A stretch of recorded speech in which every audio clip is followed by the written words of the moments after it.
लपक कर वहां पहुंची और पानी को जाया होने से बचाने के लिए उसके गिर्द रेत जमा करके हौज सा बनाने लगी। साथ ही जल्दी जल्दी अपने मशकीजे में पानी भरने लगी। मगर पानी इस कदर तेजी से उबल रहा था कि काबू में नहीं आ रहा था। वो रेत समेटते हुए बेख्तियार पुकारे, जम जम, यानी रुक जा रुक जा। इसी निस्बत से उस मुबारक चश्मे का नाम जमजम पड़ गया। फिर उन्होंने खुद भी पानी पिया और अपने नन्हे बेटे हजरत इस्माइल अलैहिस्सलाम को भी सैराब किया। इस मौके पर हजरत जिब्रील अलैहिस्सलाम ने उन्हें तसल्ली देते हुए फरमाया, हरगिज खौफजदा ना हो, अल्लाह ताला अपने बंदों को जाया नहीं करता। यही वो मुकद्दस मकाम है जहां अल्लाह का घर तामीर होगा और इसे यही बच्चा अपने वालिद के साथ मिलकर तामीर करेगा। उस वक्त खाने काबा की जगह सिर्फ एक बुलंद टीले की मानंद नुमाया थी, मगर अल्लाह ताला के इल्म में वही जगह आने वाले जमानों में पूरी दुनिया के मुसलमानों का मरकज बनने वाली थी।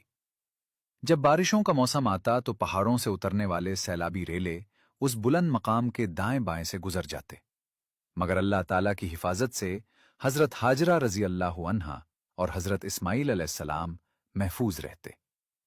वो इसी हाल में वहां मुकीम रहीं, यहां तक कि एक रोज कबीला जुरहुम के कुछ अफराद उस इलाके से गुजरे।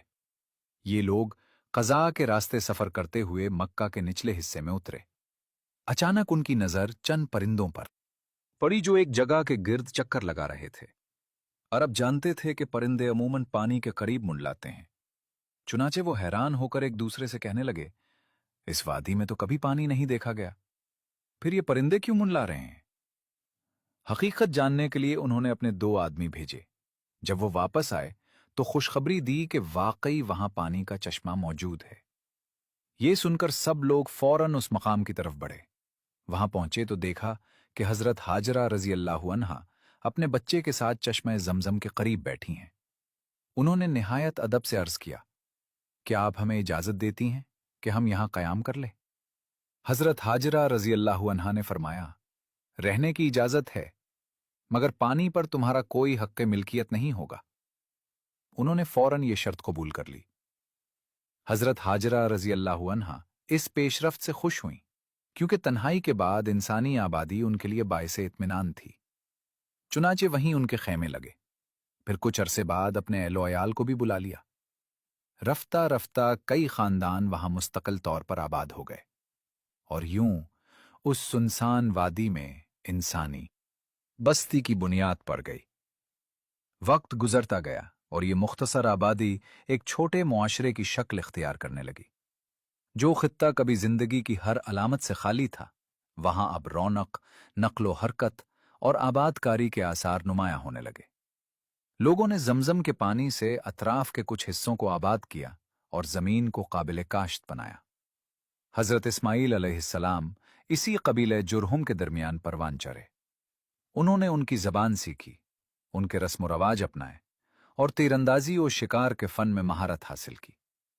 जब जवान हुए तो कबीले जुरहुम ही की एक नेक खातून से उनका निकाह कर दिया गया। इधर हजरत इब्राहीम अलैहिस्सलाम को अपने अहलो अयाल से जुदा हुए तकरीबन 10 बरस गुजर चुके थे। एक तवील सफर तय करके जब वो दोबारा मक्का पहुंचे तो हैरान रह गए। वो वादी जो कभी सुनसान, खामोश और बेनिशान थी, अब एक आबाद बस्ती बन चुकी थी। मगर जब वो अपने बेटे हजरत इस्माइल अलैहिस्सलाम के घर पहुंचे तो वो वहां मौजूद न थे। हजरत इब्राहीम अलैहिस्सलाम ने उनकी ज़ौजा से दरियाफ्त फरमाया, इस्माइल कहाँ है? उन्होंने जवाब दिया, वो हमारे लिए रिस्क की तलाश में बाहर गए हुए हैं। फिर हजरत इब्राहीम अलैहिस्सलाम ने उस खातून से उनके हालात जिंदगी के बारे में दरियाफ्त फरमाया और पूछा कि गुजर बसर कैसी हो रही है। उसने शिकवा भरे लहजे में जवाब दिया, हम बड़ी तंगी, मुशक्कत और तही दस्ती में जिंदगी गुजार रहे हैं। वो मुसलसल अपनी परेशानियों और महरूमियों का जिक्र करती रही। ये सुनकर हजरत इब्राहीम अलैहिस्सलाम ने फरमाया, जब तुम्हारा शौहर वापस आए तो उसे मेरा सलाम कहना और ये पैगाम देना कि अपने घर की दहलीज बदल दे। कुछ देर बाद जब हजरत इस्माइल अलैहिस्सलाम वापस लौटे तो उन्हें महसूस हुआ कि घर में कोई गैर मामूली बात हुई है। उन्होंने अपनी अहलिया से पूछा, क्या आज कोई आया था? उसने जवाब दिया, जी हां, ایک بزرگ تشریف لائے تھے۔